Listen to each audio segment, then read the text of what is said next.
Alright guys, and welcome back to today's video from Farmer Scoobs. If you haven't already, please subscribe to the channel, give this video a like, thumbs up, thanks very much. And if you have a quick chance, you can throw me a quick comment. Today's video, we're just doing a small bit on animal husbandry. We have our last heifer out that's due to calve. So what I'm looking to do is, we're going to put on our MOOCALL sensor. And I'm also, move some of this stuff out of the way. We are also going to clip her tail because her tail is absolutely mank. I think, look at going into the winter time when cows go into the house, and I suppose when they're in on the slats, they're lying down and they're lying in their own poo, I suppose, that's left above the tank before it goes down into it. Their tails always get matted up a small bit in it. So what I'm just hoping to do is I'm just going to clean off the bottom of the tail and go right up and just clean all around where the sensor is going to be going on. It's going to be going around the vulva. And just basically keep it as clean as possible, because if when she goes calving, when she's not too far away, when she goes calving, I just want that area to be clean in case I have to go in and handle her. So that is the idea behind that. So I think my clippers is charged, hopefully, fingers crossed. I don't have to wait for that to charge because I'm on a schedule today. I have feeding to do yet and all. And of course I was doing a bit of hedge cutting yesterday, and I had started an intro to a video for hedge cutting. Went off hedge cutting, just about to put the GoPro out on the tractor to get some fantastic footage. Switched the GoPro on, GoPro dead. It's just one of them things, one of them days yesterday, everything that could go wrong went wrong. I had an oil leak, I had a broken flail, the list is endless. So I managed to get my own bit of hedge cutting done and get back to the yard after a certain amount of time. It was frustrating, but look, it is what it is, and I'm just getting on with it. So, fresh eggs, anyone? Our hens are absolutely... Oh, nearly broke that one. Our hens are absolutely cracking it. Literally, excuse the pun. Oh, I did crack it. That's a pity. That's my own fault now. That's what I guess. You see, what can go wrong will go wrong. Our hens are absolutely flying it. We had to put them back into their small chicken run. As you can see, we have them back in it again. We had them out in a larger run that we were moving along and they were getting fresh grass. But two of them decided that they were going to start hopping up on top of the chicken coop inside the run and hopping out of it. And they were walking off all over the place. And then they started bringing the rest of them out. So came down here, there was 5 of them out one day. And they're actually underneath this mobile home that I'm standing in, and they were laying eggs. There's eggs underneath the mobile home that I cannot get. And yeah, we had to put them back in here to try and teach them a lesson that they can't be out. They're not free range. Well, they're free range-ish, but I'd be just afraid now that they go somewhere and the cat might fight with them, or Smokey might get a grip of one of them. And you know what, they're just safer in there in the smaller coop for now, just so they get used to that again. And give them another chance, then further down the road we'll put them back into the other one, I suppose, in the springtime. But just for the winter time now, we'll keep them in here and we can just move them around in this little area and they'll be happy out. So I'm going to grab my clippers, grab my MOOCALL, go around, get that one into the headlock, and we'll get moving along. So here is our heifer. That's our last heifer that's due to calve for this year. As you can see, she's bagged up well and she's softening down at the back, but that tail is just manky dirty. We can't be having that. So what I'm going to do is I'm going to put her into the headlock over there, and we're going to get it trimmed down and get the sensor put on her. So I'll bring you back in guys. I'll bring you back in when I'm ready to get clipping. As you can see guys, I were now caught in the headlock, and I'm just going to pull this chain in through the gate, just keep it swinging around all over the place.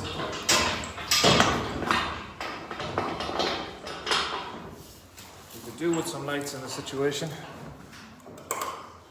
Much better. So our Ergo Pro clippers, battery clippers, nice little handy yoke. It's great for clipping the backs, clipping the tails, and it's just simple because, as you can see, her tail is absolutely rank. So I'm just going to grab her tail, and this will slide through the lovely. So we leave it nice and slick.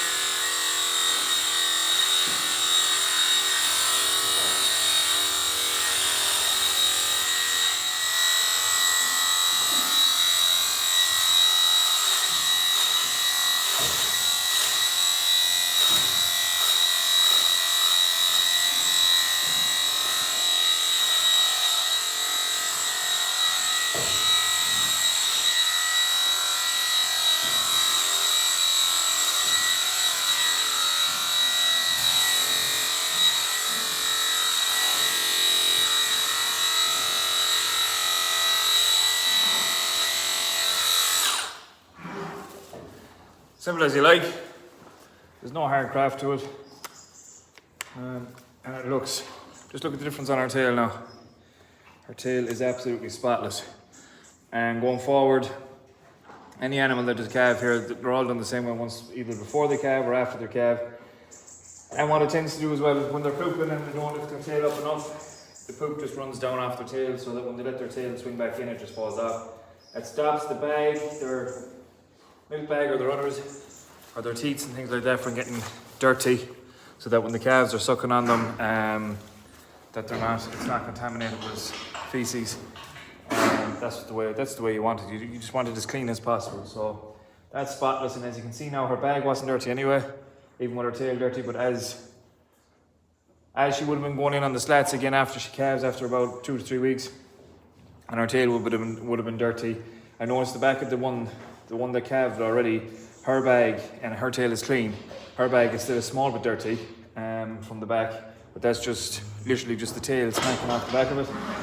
So I'll crack on with this. I'm going to put the MOOCALL sensor on her and let her out, and I'll give you a look at her then when she's done. So our MOOCALL is on, I think. Blue light, yeah. You can see the blue light flashing there now in a second. Don't mind that it's a tad bit dirty, but I only stuck it on charge after the last one calved, and I was going to go back and clean it, and I actually forgot all about it. So it doesn't affect the function over there, the outside of it, as long as the red rubber on the inside is nice and clean. Make sure it's tight enough that it won't fall off. Lock it, and just give it a rub up and down just to make sure. And it's sitting in the right place. Higher. Yep. Perfect. So that's it. That is it on. And that will stay on her until she's on the onset of calving, or she's calved on her own, or whatever, or whenever I get to her during her calving period. It'll stay on until then. She's not a million miles away. She has softened down very, very good. So we'll just see how she goes. She's our last one for this year. Well, you can do both ways. She's our last one for this year, or she is our second one for the next calving season, whichever way you want to look at it. We don't calve down at the end of the year. It's just unfortunate that we had these two, this one here, and the other one that calved with our lovely heifer calf who's prancing around out there. They just went in calf late. It happens on farms, there's nothing you can do about it, we just get on with it. Just let her out, release the head out, and away she goes. Yep, you're done for today.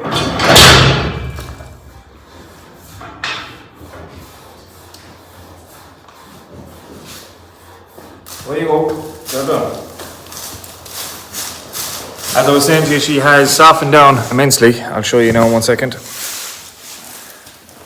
She has softened down big time at the back, and she has a good bag of milk made. I would assume probably the next 2 days, 2 to 3 days, she will calve down. She's in good old trim, so that's the main thing. So she shouldn't have any problems calving. Like, look at it, you can see her back quarter there is very well softened down, so we're not too far away. Alright guys, so just to finish off today's video and I suppose close it off. Day 2 here, and got a text message this morning, a small bit of an activity with the tail, but I think it's a false alarm. It does throw off a false alarm every now and then, but she has bagged up big time since yesterday evening. So I'd say we are getting that little bit closer, and she probably is a tad bit uneasy. So we'll just keep a good close eye on her this evening and tomorrow, and hopefully, fingers crossed, everything going according to plan, she should be good. I have my snood on today. It's extremely cold here. I think we're around 6-7 degrees. The sun is out, it's shining, but there's a nasty cold breeze in it. It's just bringing the temperatures right back. So our weanlings are all out here grazing, grazing. I wish they were grazing, but they're all chewing away on their crunch. All these calves have all settled in real well now, and the Shardy calves are extremely quiet, and they're beginning to train that other lad down, because he was with the rest of the limousine calves, and they were just stone mad. First chance they were gone, He's beginning to settle down a bit now, and that's what we want.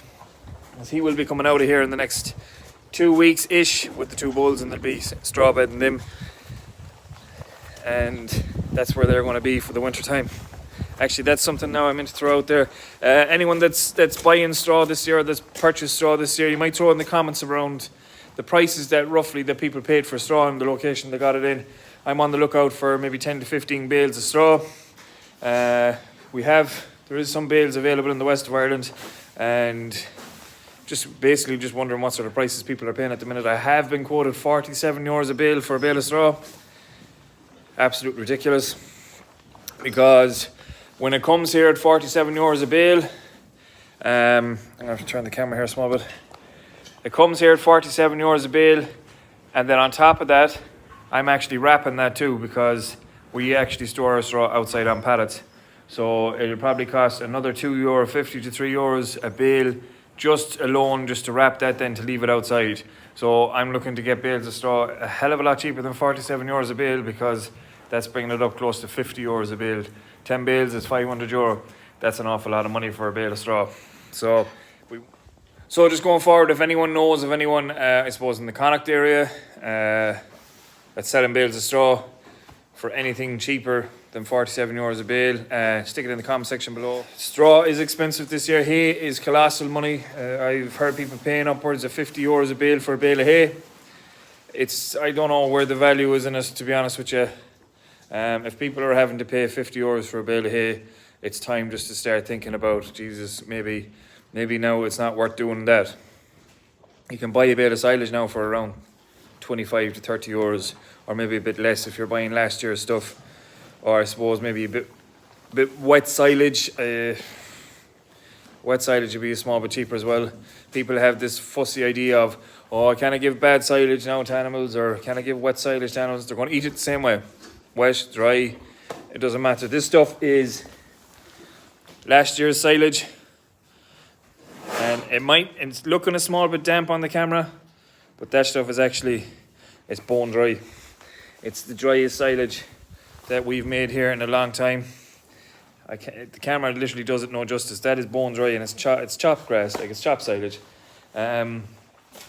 Just in comparison, the smaller bales that we were using at the beginning of the year on our bale feeder, we were knocking about 1.5 days per shed per bale. This stuff, I fed a bale in here yesterday evening, and there's probably around 3/4 of a bale left, I would say. There's an awful amount on these bales. The chopped bales always have a small bit more, and I was packing them extremely tight when I was chopping them last year. And I know the difference when you're rolling them off the bale or rolling them off the bridgeway feeder. When it starts to turn, if the bale is so big, it'll actually start throwing it off on the far side a small bit, like you'll lose a small bit on this side as well. But look at the more silage that's in a bale, the better. If you have loads of them, that's the thing. We are going to be booking in to get our scanning done. We have a local lad that comes to do the scanning. Hopefully, with prior arrangement to him, I might be able to say to him, can we set up the GoPro and get it on camera while it's being done? Hopefully he won't mind. I'd like to get that on camera just to see what's what, and maybe get a video up for you. So guys, I'm going to leave it at that for today's video. I have another job to do up the yard that I'm not going to put on camera just yet. I'm actually going to start doing the video on it today, so stay tuned for that one. But as always guys, if you haven't already, please subscribe to the channel, give this video a like, give it a thumbs up, I'd really appreciate it. And if you have a chance, just throw me a quick comment. And as usual, we'll catch you tomorrow. You should have the beacons on. It's a necessity.